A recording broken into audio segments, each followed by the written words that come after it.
Assalamu alaikum and welcome to another episode of the Dr. Will Show, where I interview educators and entrepreneurs on leveling up.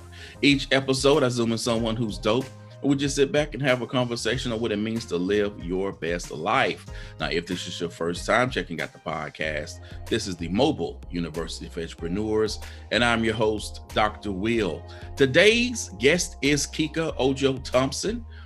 She is an amazing educational consultant. We got connected via social media, and in doing my research about her, I got just more and more excited to have her on the show. So we're going to talk about her entrepreneurial journey. We're going to talk about the work that she's doing, and hopefully you, and I know you will, hopefully you will gain insights into how you yourself as a new entrepreneur or an entrepreneur who have not seen the traction that you want to see will be able to take your business and the work you're doing to the next level. So for those who be listening on Apple Podcasts, Google Podcasts, iHeartRadio, Simplecast, Stitcher, and Spotify, will you please introduce yourself, Kike?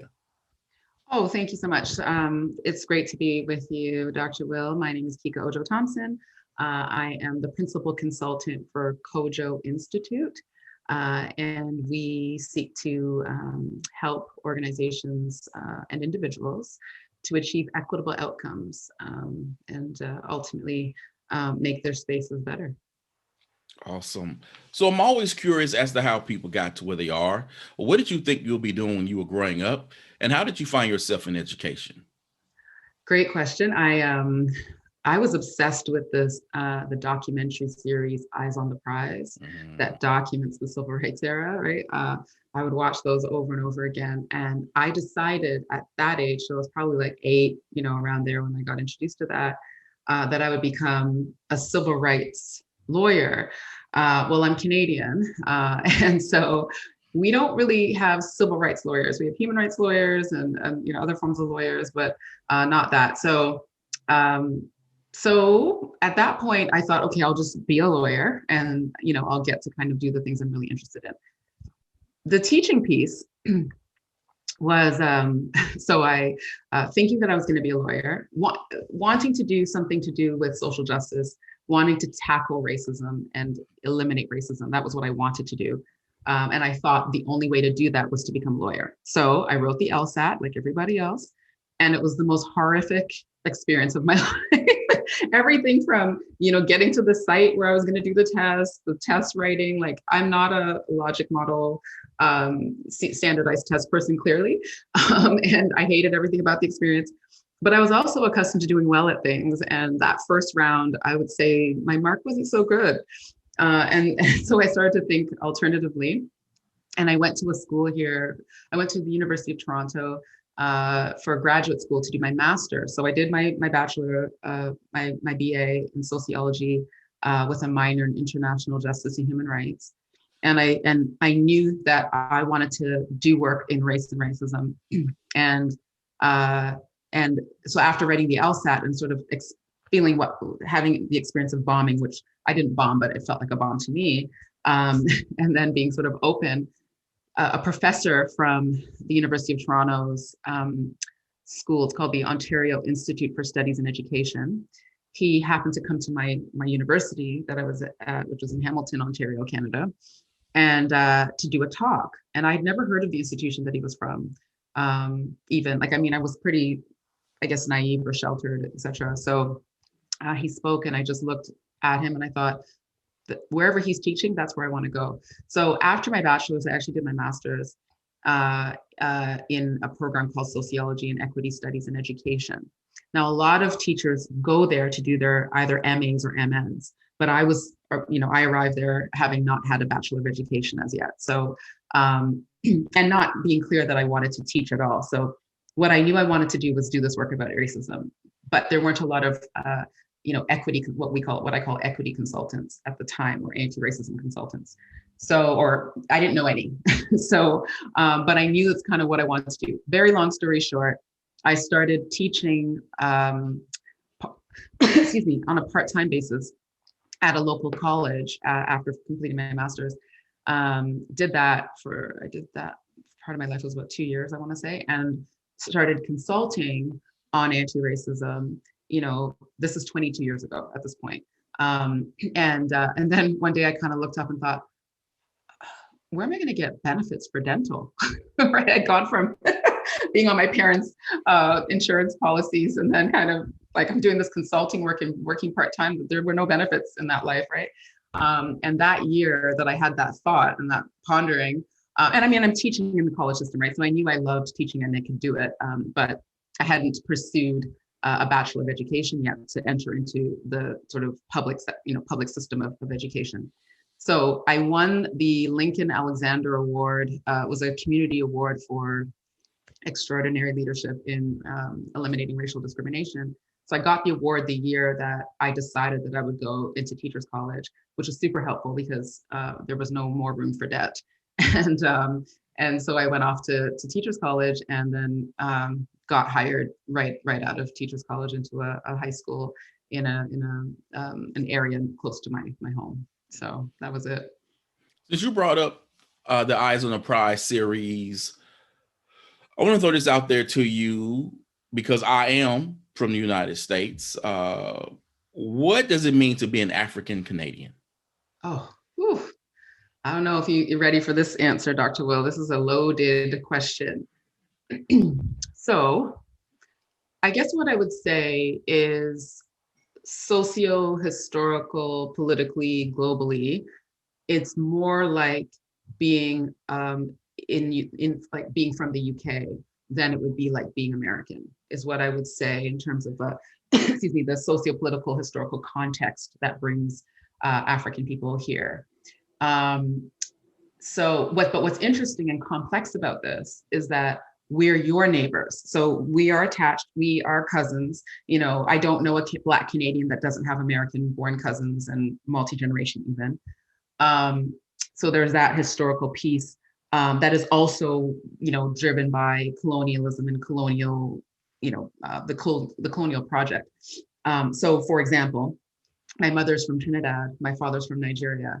Particularly for Caribbean folks, I mean, so many migrated to the US. So I'm talking post-slavery, like even post-colonialism in their land. So, post-colonial Trinidad, post-colonial rest of the Caribbean, that there was this movement into America for sure, and Canada, and I would say maybe less so Canada. So I think there's a lot more people that left the Caribbean and went to the US, Florida, New York, the spots.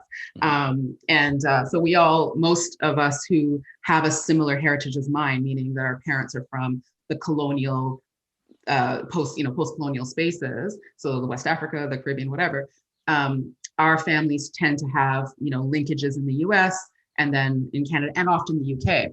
But what I meant by what I said about, being sort of more similar to a UK experience is the colonial relationship. So, our head of state in Canada to this day is the Queen of England. And so, so there, some of the mass migration that brought Black people here. So let me start from the beginning. So there's African people that came before slavery here to Canada. Then there was the transatlantic slave trade, same as America, et cetera, into Canada.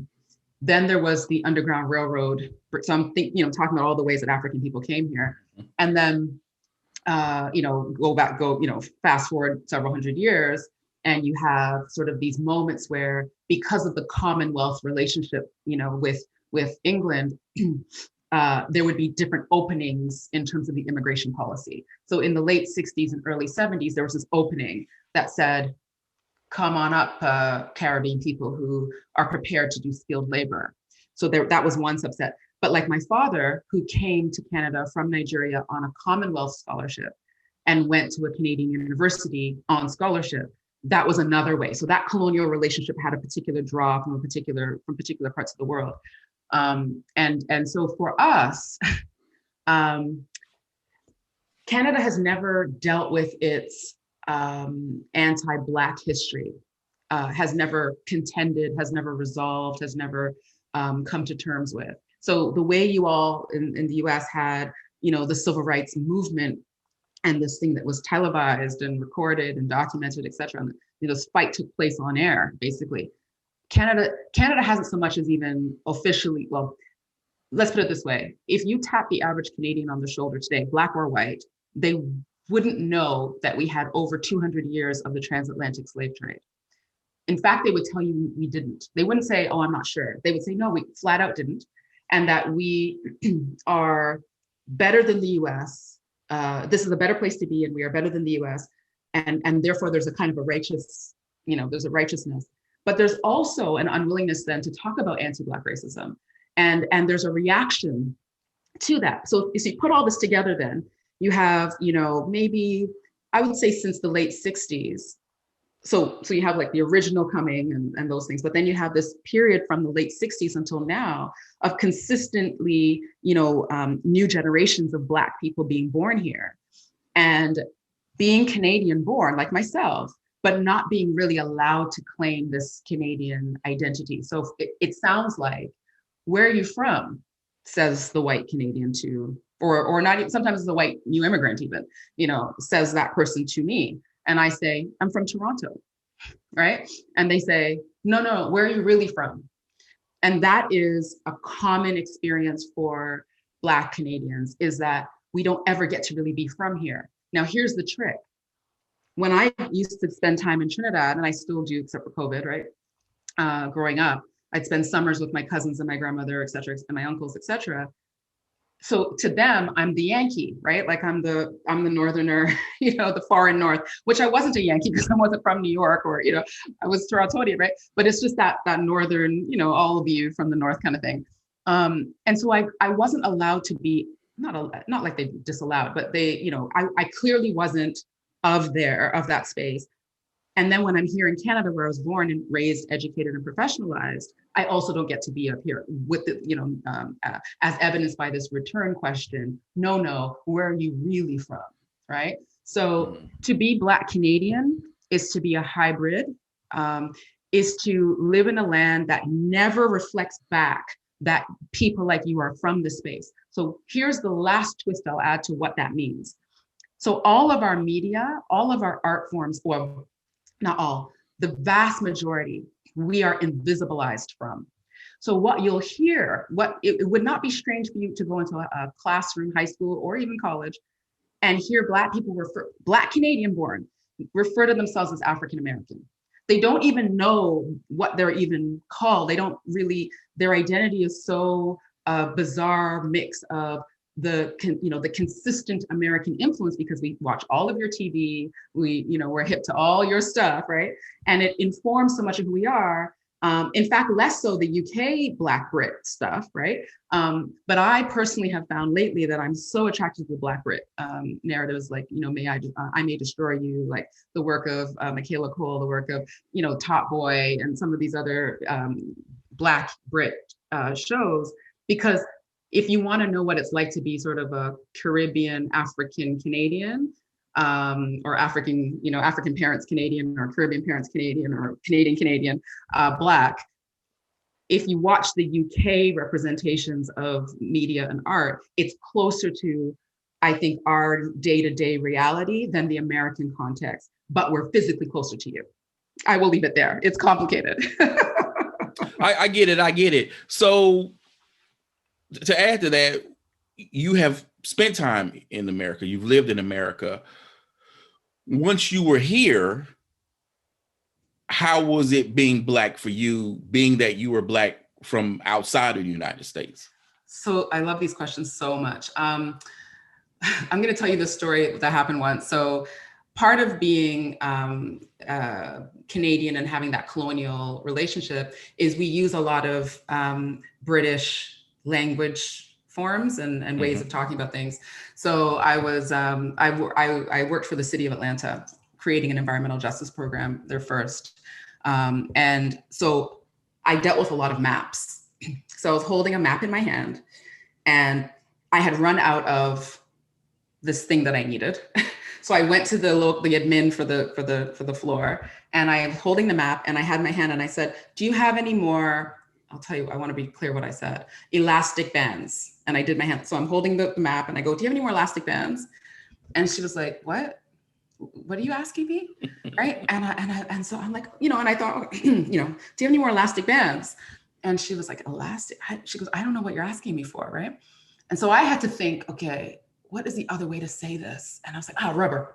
Do you have any more rubber bands? She had boxes full, right? So, so one of the things that it was, to be hyper aware of how much UK, like British influence was normalized here, cutlery, silverware, like there's bangs, fringe, there's so many things that we say, but we say both, like we're sort of dual, and we have an awareness of both. So I became hyper aware of how little of that was true for you all. Like it was very like, this is what it is. This is what we know. We don't know the other thing. Don't say that other thing. Right.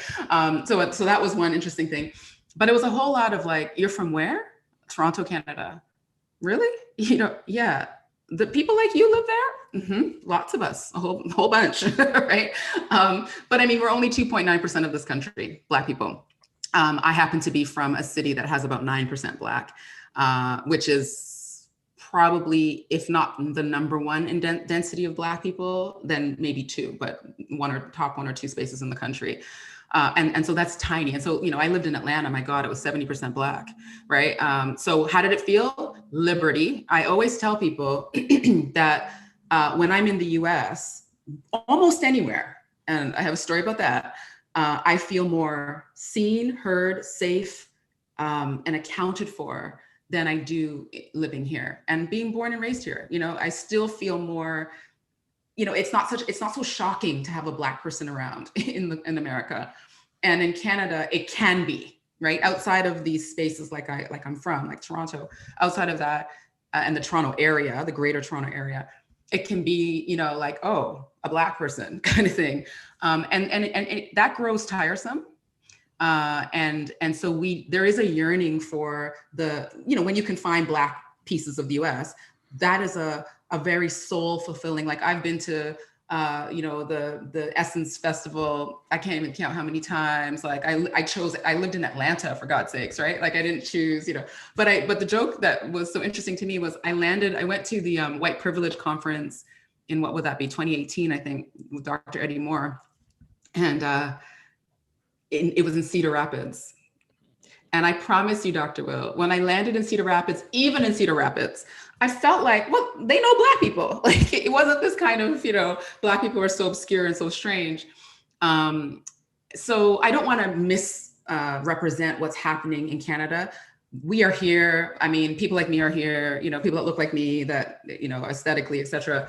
And we are thriving and we are pushing for our visibility, and all of that kind of thing. But it's definitely a significant difference when we land in the US and it's like, that sort of big sigh of kind of like a finally. And at the same time, we don't feel quite like we're home because there's so many indicators that we're so different. And it's interesting that you say that, because in certain areas in the US, even though, the majority of us are descendants of enslaved Africans and have been here for centuries, we don't still feel home.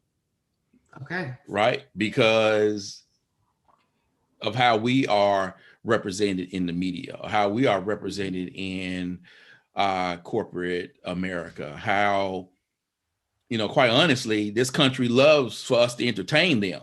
Yes. But they don't want us in their family, right? Correct. They don't want us in the government. They don't want us in corporate America making those decisions. But sing, dance, and fry some chicken, whatever. Hey, do your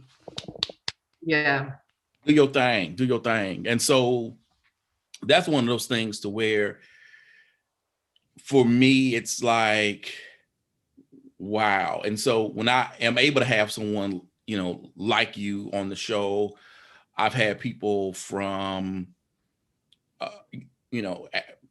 Germany and the continent of Africa. And I'm thinking like, well, what is it like?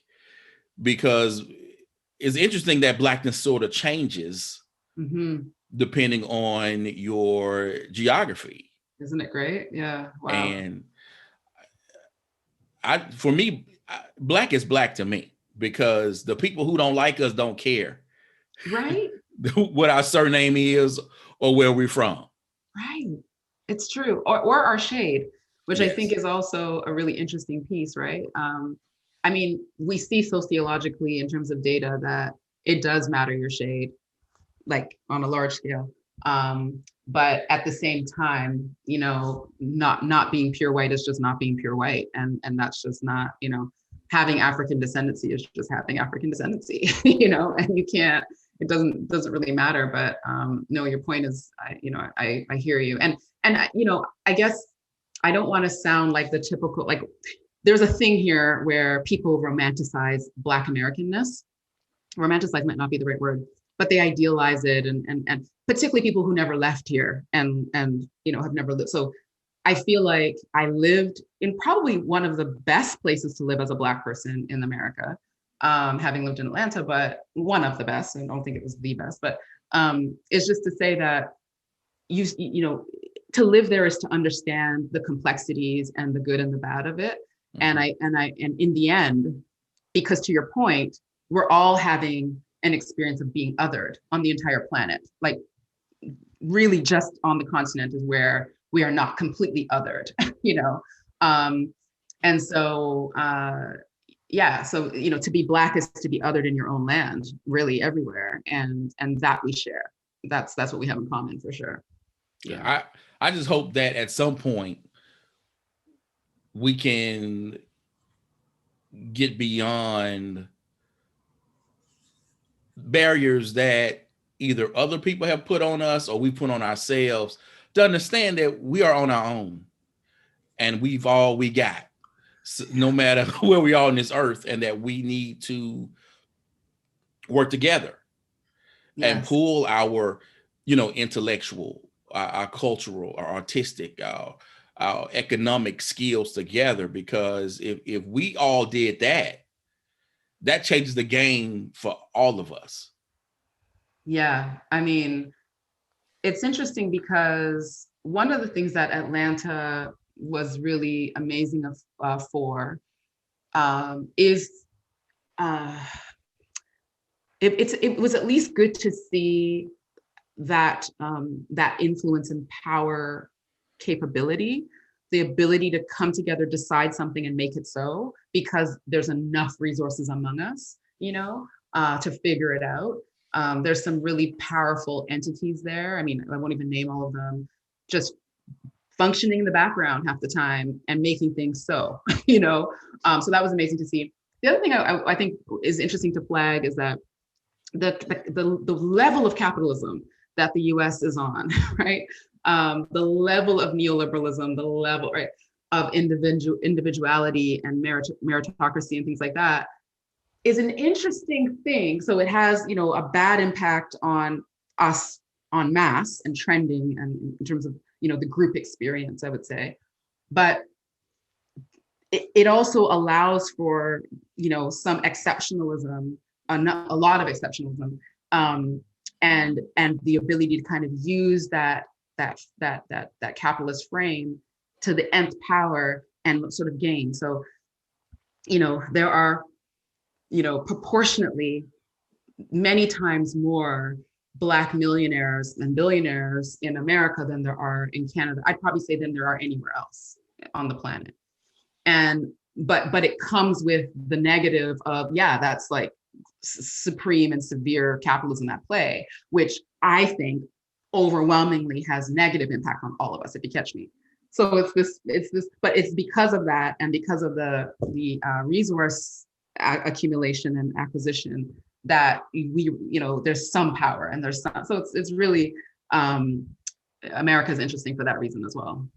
It is. It's just that we do not at scale practice cooperative economics. Right. And that's the biggest issue. And what I love about Atlanta, and in the South in general, is because Atlanta has 4 HBCUs. Right. So coming out of that, a lot of educated Black people who they're going into government, they're becoming doctors and lawyers, they are becoming entrepreneurs. And so they're able to impact that city in a different way.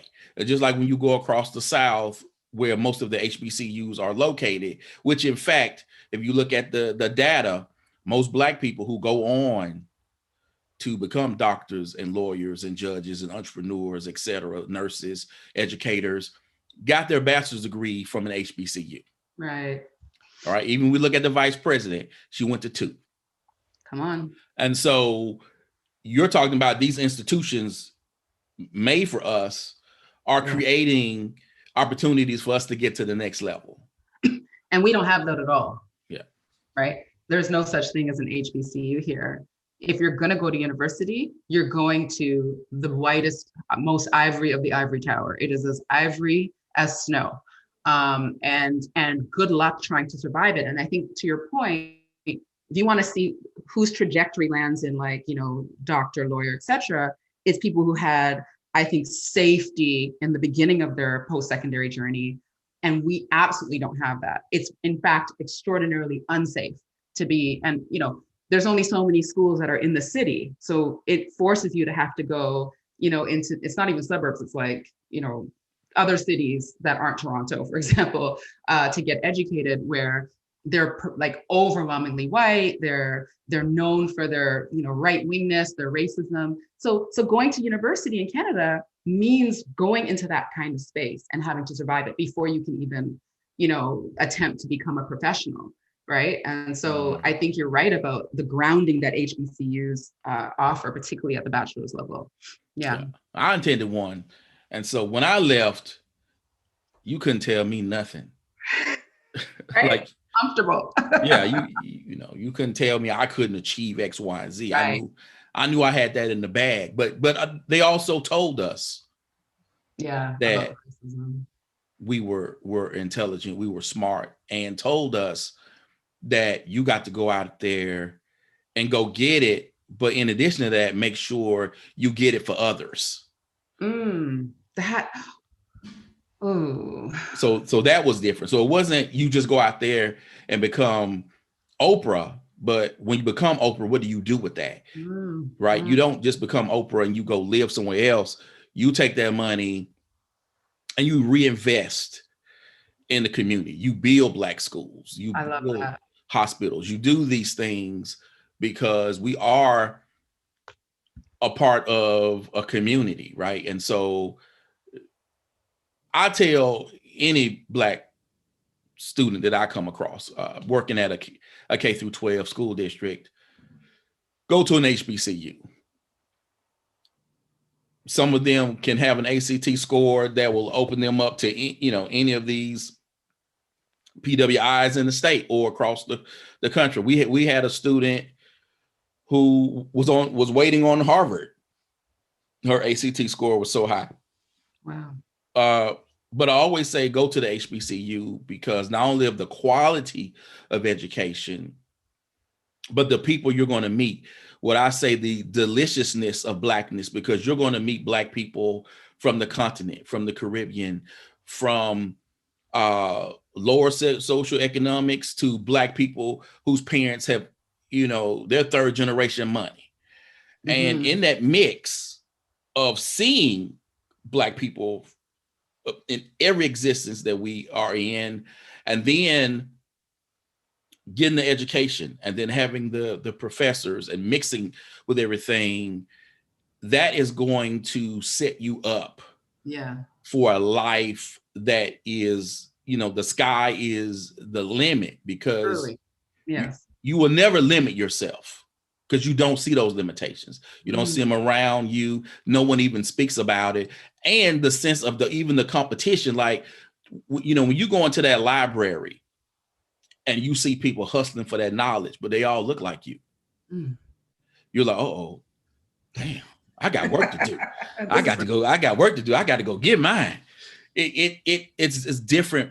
It's a different feeling. And I've since gotten degrees from other institutions, but I've never had that same experience as I had at Tougaloo College. And when I look at my classmates and I look at what they're doing, and I'm like, wow, that is Yeah. like, I don't need the Harvard network, it's right there, so it's just very different. So in having this conversation and the life experiences that you've had, you founded the Kojo Institute. Mm-hmm. What actually attracted you to entrepreneurship? And if you had any doubts, what were they? Mm-hmm. So going back to the Eyes on the Prize days, and I mean, it wasn't just Eyes on the Prize. I was exposed to a lot of adult conversation about social justice. I was an only child in my dad's household till I was 16. So there was sort of a lot of adult conversation about those things, and I formed opinions, and I felt strongly, and I was kind of obsessed about, not obsessed in a bad way, but just really interested and invested in this conversation.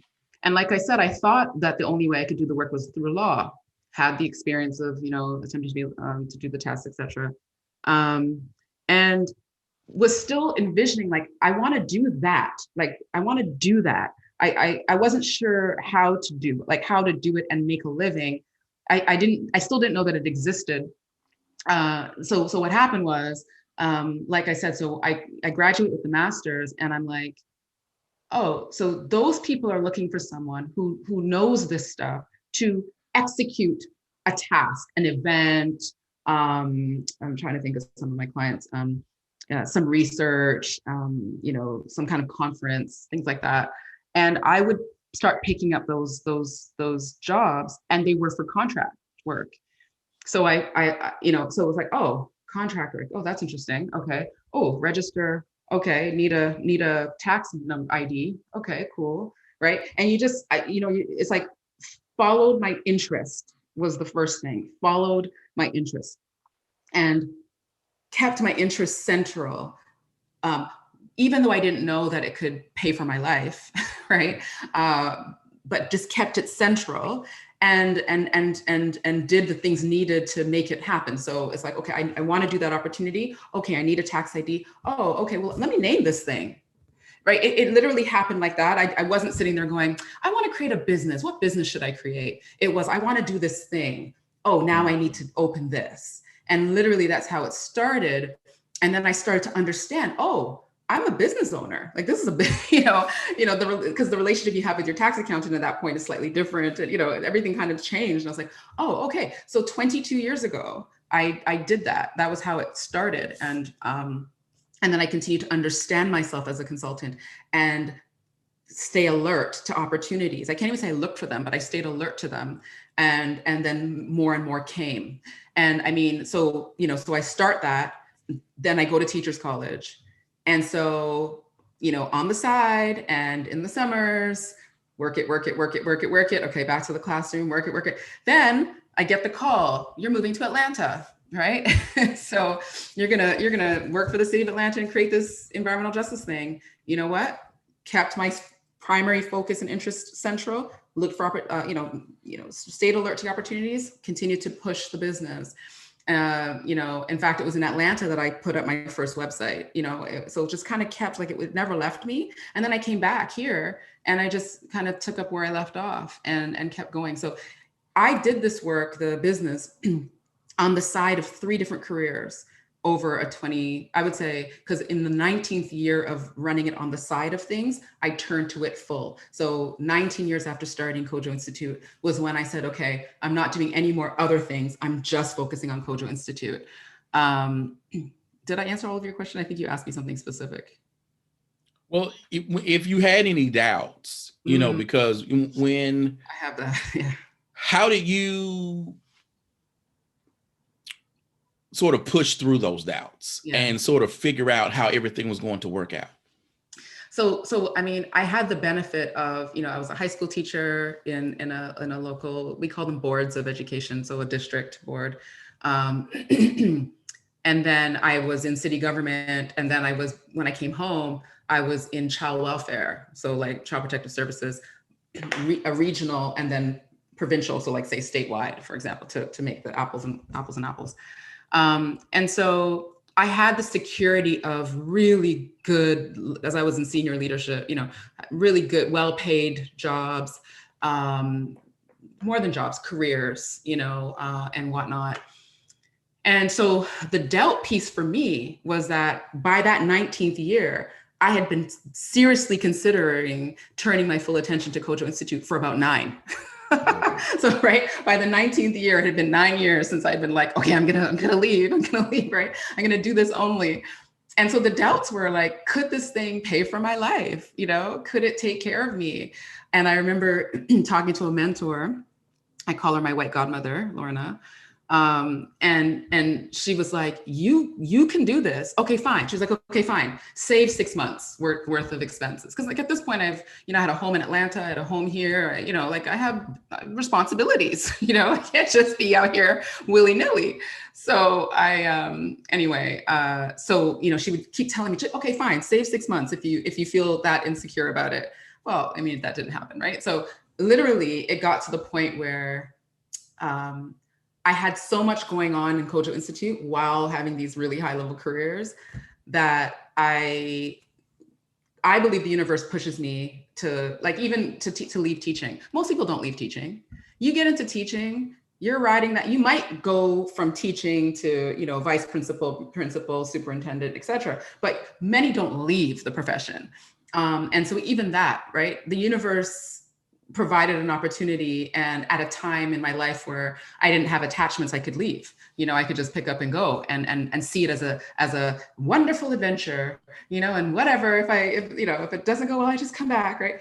But what it did for me was it broke me out of the mold of being a teacher, because I think that is very molding. Like when you're a teacher, a classroom teacher, it is difficult to be taken seriously for management, senior management, in other sectors. And so coming to Atlanta and leading the environmental justice work and managing it meant that I broke out of that mold and into a new mold that then allowed me to have senior leadership positions in Canada, back home again.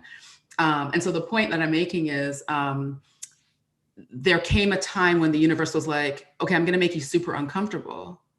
I'm going to make you super uncomfortable where you are so that you will feel like it's better to try giving Kojo Institute 100% of your time, which actually is 150% because this entrepreneurship thing is no joke. But right. And so, yeah, I took the plunge. And when I tell you, Dr. Will, that not only was it perfect timing, and I mean perfect timing, but if I'd have known it would be this good, I would have left 9 years ago. Wow. Yeah. Wow. Really good. So let's get into the work that you're doing. What services do you offer, and what type of clients do you like to work with? Mm-hmm. We like to take on clients at a certain level of influence. So let's take education. So education is a big client wherever they are, right? Because I was a teacher, there's that familiarity and those relationships, or just the relationship to the experience that I think people really trust. Fair enough. But sometimes we'll get like a school, or a teacher will call and be like, can you come to my class, right? Well,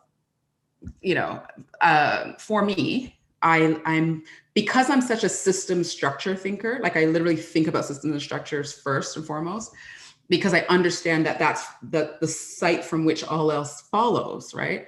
That for me, it's like, I could come to your class, but what would be better is if I could at least come to your school, or the family of schools, or, and so forth and so on. So, right now I'm working with several, what we call boards of education here, with their senior teams, multi-week processes to really disrupt what I think is more an issue of will than it is capacity. So one of our big offerings is training, and people hear that and they go, yeah, same old, same old. Our trainings in the last couple of years have really been focused on getting people to notice and name and address that which prevents them from doing what they very well know they're supposed to do. So things like the lack of incentive, right? So I need to talk to people here so that I can talk to them about creating accountability systems, right? And how you do enforcement to get to enforcement to get to accountability. Like, you have to be watching, you have to be monitoring and tracking, right? So so while training is our big thing, the sort of purpose of it is to help people understand how systems change. They don't change just from training, education. You got to tell people what you're expecting of them. You got to educate them about what you said, right? You got to enforce it. You got to watch, track, monitor, right? Evaluate. And then there should be consequences, both positive and, so rewards and consequences then. So I call it that the PEAK program. So policy, education, enforcement, consequences. The other kind of PEAK, a different kind of spelling for PEAK, right? But this idea, so, people are often stuck at policy and education. If there's not enforcement in the form of, monitoring, tracking, then what, right? And so one of the ways that the monitoring piece plays out or doesn't play out is because in so many institutions, if you tap someone on the shoulder and say, if something racist happens to you or you observe it, what do? Where do you go about that? Many people cannot tell you. Like, they don't know. The institution was built as if racism doesn't exist. And so we don't even have a mechanism for hearing about, right? For properly hearing, tracking, monitoring, et cetera. So that's sort of our, a big piece of what we do. Education, training, professional development, capacity building. Very close to that is coaching, right? We run a coaching practice. And again, if you ask me, well, who? So sometimes we'll get individuals who are just, out there just wanting to be better people. But most of the time, and most attractive to us, is leaders, right? We coach CEOs, we coach directors of education, we coach, et cetera, because we know that what they need is discrete, well-equipped spaces to banter about the things that they're trying to process and figure out, right? So fine, I know these things, but I'm applying it to a very complicated context, and I need somewhere that is safe that I can talk it through. I need to be able to say the racist thing in my head out my mouth and get an answer, so that kind of thing. So, so the learning, the coaching, we do what I call, it's not a very creative name, but just consulting, good old fashioned consulting. So what that means is people are working on products or outputs or processes or initiatives, and they need that group who can, advise them, guide them, direct them properly toward this equitable outcome. I know I'm forgetting a piece. And then of course we assess. So it's actually usually assess, educate, coach, consult, and then sustain, like support the sustaining of the work. So, yeah. So when you are doing this work, what would you say that people get wrong about equity and inclusion? And how does someone sort of do the work of understanding their biases? Yeah. Well, I think the first thing they have to do is understand that they have them, that they are operating. That's one. The second big thing, and I think it's actually the biggest thing you asked, what's the biggest issue or error or problem, is how often we strip the conversation of power relations. So we don't include power relations in the conversation. So this is why you in my practice, you won't hear me use the phrase unconscious bias or implicit bias. So unconscious bias, most people are like, what? Why not? So unconscious bias, implicit bias we're raised into this conversation to talk about the pathway to, overcoming oppression. Like, well, these are your unconscious biases and this is what you got to know, The problem with the unconscious bias framework for addressing, systemic oppression, societal structural oppression, is that it doesn't take into account power relations. So what I mean by that is, excuse me, let's pretend I'm sitting here with a white man. It's like my biases about him do not have the same weight, power, or influence as his biases about me, right? If unconscious bias was the answer, and this idea that we all, well, we all hold these unconscious biases, this is just people, without talking about the fact that certain identities have dominance and power, right?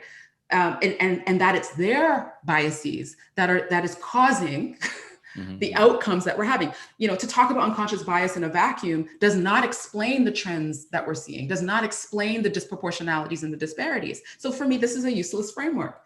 I want to talk about anti-Black racism. I want to talk about anti-racism. I'm not interested in talking about your unconscious biases, because we all have them. So now what, right? We need to talk about power. We need to talk about who has it, who doesn't, and why. Because the other big thing, so power relations missing, that's one. But the other big thing is that because we've divorced the conversation from power relations, people think that the outcomes that they're seeing are due to the inherent capacity or nature of groups. So Black people are failing overwhelmingly in education, ... because they're dumb, right? I mean, this is the answer. What else could it be in the context of a missing power analysis? If you add a power analysis, which means we're thinking about socio-political historical context, we're thinking about, the transatlantic slave trade, we're thinking about colonialism, we're thinking, right? If you take that out of the conversation, then the only thing one could decide, right? What else is it? Or that, oh, there's more Black people in jail. Well, Black people are violent, right? It's a fair and natural place to come to if you were talking about this whole thing outside of power. So for us, we spend a lot of time explaining where social power has come from, historically, political, contextually, and who has it and who doesn't, right? And why, so that we fill in that gap. So now your investment in disrupting the existing systems should increase, because now you understand that it's been a setup the whole time, that you and your people do well because this thing was built for and by you, not because there's something inherently wrong with me. And this is where I remind people about, the universities in Timbuktu, or, the fact that there was a time before race, where all of these civilizations were trading and doing business and interacting. And, there wasn't no notion of a Black person. We were Africans, and you were Europeans and you were whatever, right? So that's like the heart of our work, is going to that truth and then having people grapple with it and having people notice how often they default to a lie, because now they know that it's a lie, right? Like, those historical contexts are real. I can't undo them. We can't wish them away. Slavery happened. We can't wish it away. Colonialism happened and is happening. And so once they center that and go, then it becomes a process of remembering, right? They have to remember. And so the last thing I would say in terms of, when you say, like, what does it mean to do the work? So, I can teach you all of these things and even tell you which way is north, right? But the will to, so there's two things that then operate: the will to do it, right? So socially, as my friend Paul Gorski would say, right? I don't know if you know Paul from North Carolina, white guy. He would say, it's easier to be racist than it is to be anti-racist in education. And that is by far true. Like, there's so little consequence for racism. In fact, it is harder to be the anti-racist educator, right? Like, you suffer more consequences, there's sort of more fallout, there's more labeling, et cetera. So it's far easier to just be racist, right? So as long as that's the case, we're not going to change systems. So we also spend a lot of attention on, when I talk about an accountability structure, how do we structurally incentivize people? The most rewarded, championed, promoted staff person should be the one that was the biggest anti-racist warrior. Those two things should go together: the anti-racist warrior and the most promoted person. Today, promotions happen and people go, who was that got that promotion? I never heard of him, right? And that should not be the case. And the last thing I would say is that people should go into this work. So what does the work look like? It looks like doing it in the awareness that you will likely misstep, because we're so well constructed, right? That we default easily back to, so we should expect it. So what does that mean? It means that I need to be able to hear from people and institutions when I have harmed them, when I have missed it. You need to be able to say to me, Kika, that was really heteronormative, what you just did, what you said. Right? As a cisgender straight woman, right? I know I have humility and healthy distrust of myself, healthy distrust, because I understand how well constructed, how heavily constructed my way of understanding the world is. Right? So that when that is said to me, my reaction isn't a pearl clutch, like, oh my gosh, do you know who I am? Do you know how long I've been doing this? Do you know how many awards I've won? Right? It's not that. Instead, it's thank you so much for telling me. I am so sorry for the impact I've had. Please stay close because I'm really committed to doing this work. If everyone held that position about all of their, all of their privileges, right? I think we'd be so much further. Yeah. Mm. So I'm just wondering, how can people see or disconnect the bias from the power, right? And so an example I give is several years ago, LeBron James decided he was going to take his career into his own hands. And since then, it has created sort of an avalanche around the NBA where other Black men are friends with other Black men on other teams. And they're like, yo, come play with me. Mm-hmm. Right. Wow. And they're going and they're like, hey, let's do this. Or they're going to their teams and they're like, look, I'm done. I don't want to play here anymore. And NBA fans or the public are like, how dare you? How you do this? But for years, the teams, they're owned by white men. The GMs are white men, and they've been trading players for years. And no one ever said there was anything wrong with it. But when the players themselves decided, I'm going to go play where I want to go play. I'm done playing here. I'm going to do this. You have fans burning jerseys. You have people just losing their minds. And I'm like, look, dude just said he's going to play where he want to play.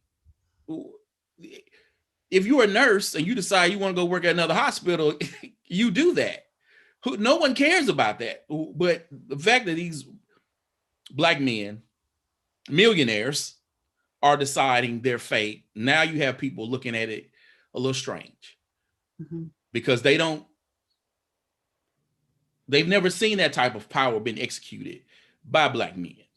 So how do people, when they see stuff like that and they feel a funny, how do they recognize that it is a power thing? Because they're not used to seeing that power, and that is what's making them uncomfortable. Wow. This is interesting. I mean, I think it's a real case for the evidence that the real issue isn't class.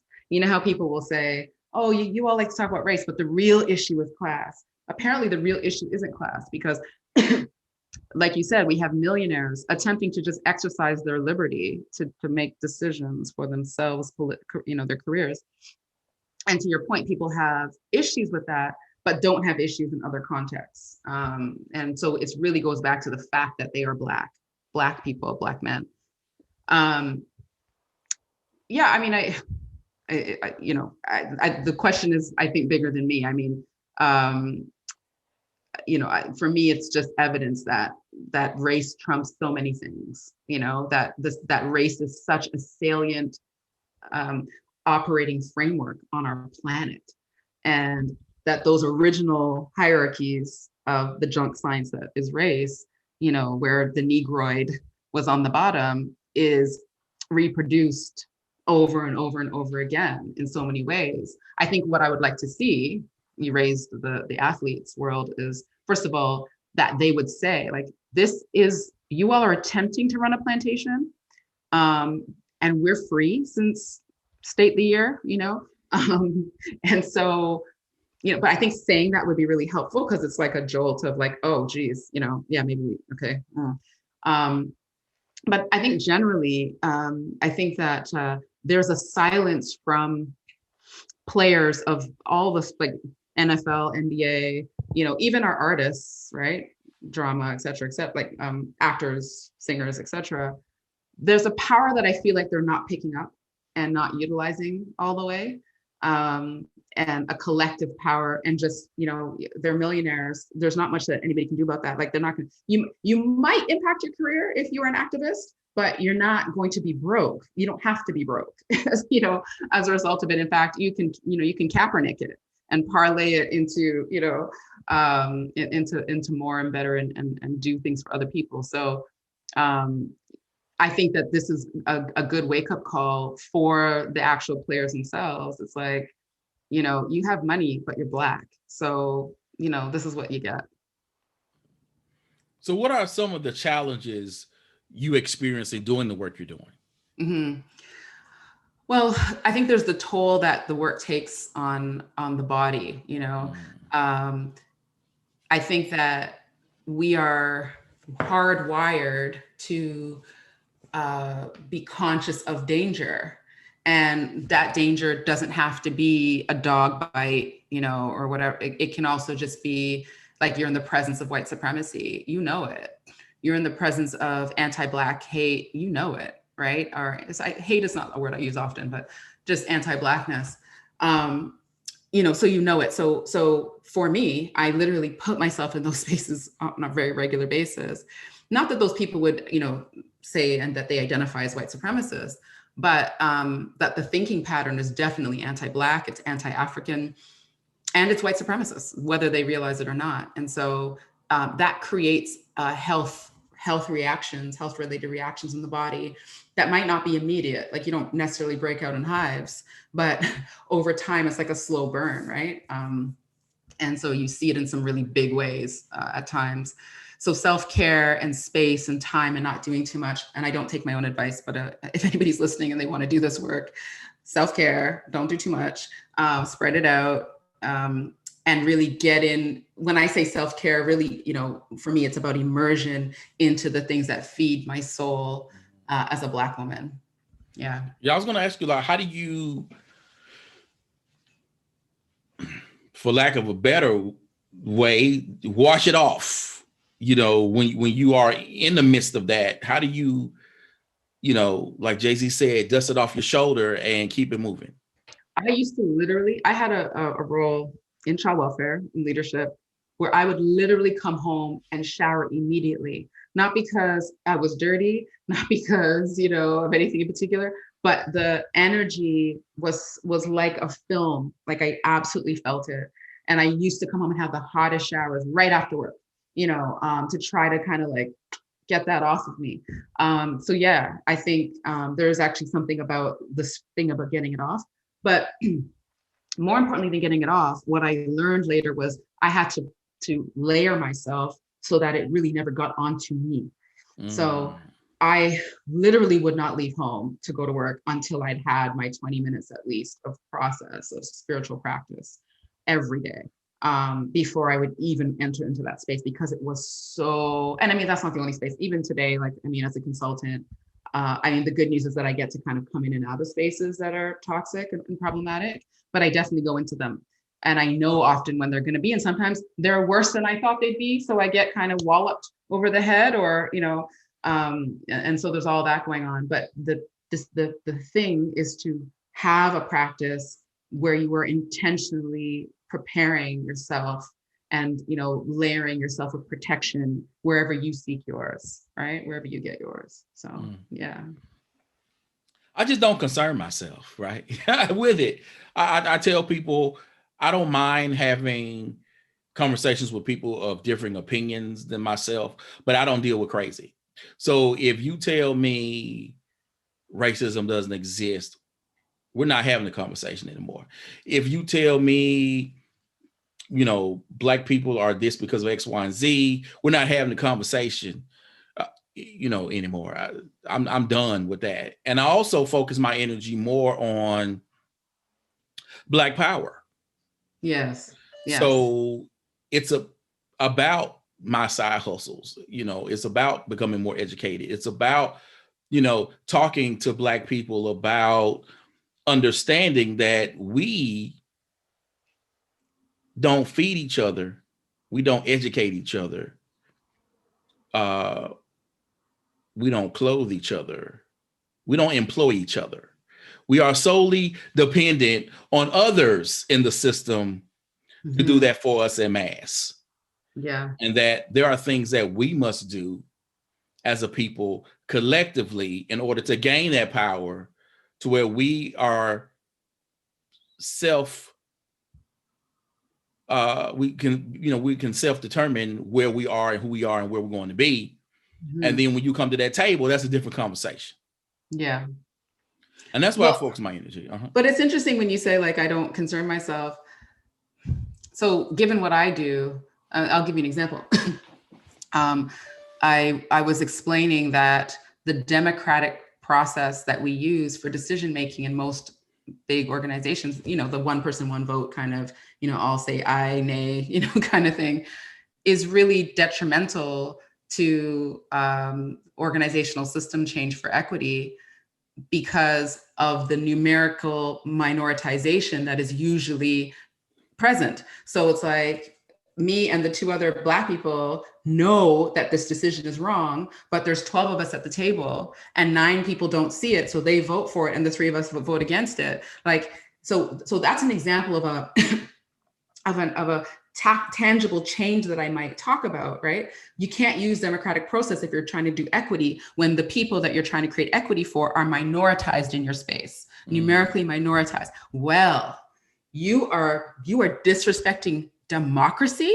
Oh, no, right? So it's that kind of thing. Like, it's less like, unless it's on Twitter where they're telling me to go back to Africa, who has time for that, right? But I'm talking, I love Africa and I would love to go back again and again, but these Twitter, trolls. But I'm talking about when I'm doing the work and we're in the intricacy of the work and people are like, whoa, what did you say?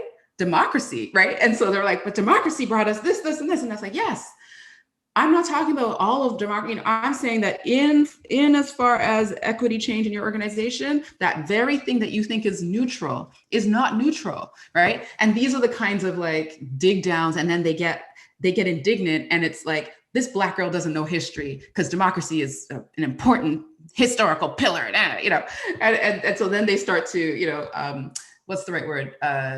Deprofessionalize and de-skill me. So it gets kind of like uglier because they're like, I am disrupting or, negatively, thinking about something that's just very dear to them. That's when they show their indignance, right? So sometimes I can just be like, whatever. And a lot of the time though, I can't, and I have to deal. So, yeah. I'm just at a point where, just move it on. Yes. So this past year, all of us have had to deal with this pandemic, with, a lot of work going virtual. Some people have had, contracts get canceled because they were supposed to do something face to face and they could no longer do that. And it took a while for certain businesses and organizations to kind of move their work online and figure things out. What is your advice to those educational consultants who are trying to grow their business amongst the backdrop of this pandemic? Well, I feel, unfortunately, this is not a one size fits all issue, right? So the types of businesses that you have matter. I experienced what you just described, Dr. Will, where in the beginning of the pandemic, I had a bunch of cancellations. I had we closed down in like March. I had cancellations for like April, May, and June, just done, and it was like, this is interesting. This is interesting. What is going to happen, right? But literally the day that George Floyd was murdered, well, because before George Floyd was murdered, I think there was, X number of other things happening here and over there, here in Canada and over there on your side. So there was already kind of this like bubbling up, I think we were already like into our Black Lives Matter movement spike, on both sides of the border. And then George Floyd was murdered. And I have to tell you, like, my business tripled easily. because of what I do, right? And which is interesting. I was in my business coaching class last week, and they were like, you know, and I said to them, it is not lost on me that this could very well be a moment in terms of the surge, you know, and when the surge happens, you prepare to meet the occasion, right? Which means you hire up, you expand your, you know, but what if it kind of plateaus or dips, right? Who knows? So I think from a, not my business, but entrepreneurial thinking in general, is try not to obsess about the now, think about the future. You know, vaccinations are up. You all are doing such a better job, just proportionately speaking, than Canada at the distribution of vaccines. It's bizarre over here. It's so slow, it's ridiculous. And so things are getting kind of bad in terms of COVID. But vaccine exists. Rollout is the intention, right? So, you know, by 2022, even the middle of 2022, it should be back to the races. Where will you be? So my 2 cents is, you know, think futuristically, and don't think about the right now, because this is short-lived. Yeah. Wow. This has been an awesome conversation. Thank you. So excited. Thank you, Dr. Will, for, you know, tapping me. So you're welcome. You're awesome. And, you know, and going on YouTube and, you know, watching the videos, watching you speak, I was like, yeah, it's going to be a good one. But I just didn't know this conversation would take this turn, particularly in the beginning of it. Love the beginning. Yeah. And so, you know, I was like, wow. So thank you, Kike, for coming on the show. Thank you, Dr. Will. It was such a pleasure. And do stay in touch.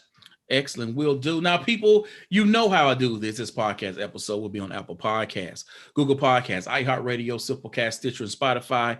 I need you to subscribe and follow and share. You listen, I do like the stars, but can a brother get a review? Because not only am I trying to be found, but I also try and get Oprah on the show. And I want her to know that I'm doing big things around here. Again, I'd like to thank my guest, Kike Ojo-Thompson, for coming on and dropping so many gems. And I'd like to thank you again for checking out another episode of the Dr. Will Show, the Mobile University for Entrepreneurs. As always, people, invest in you. EDU. Peace.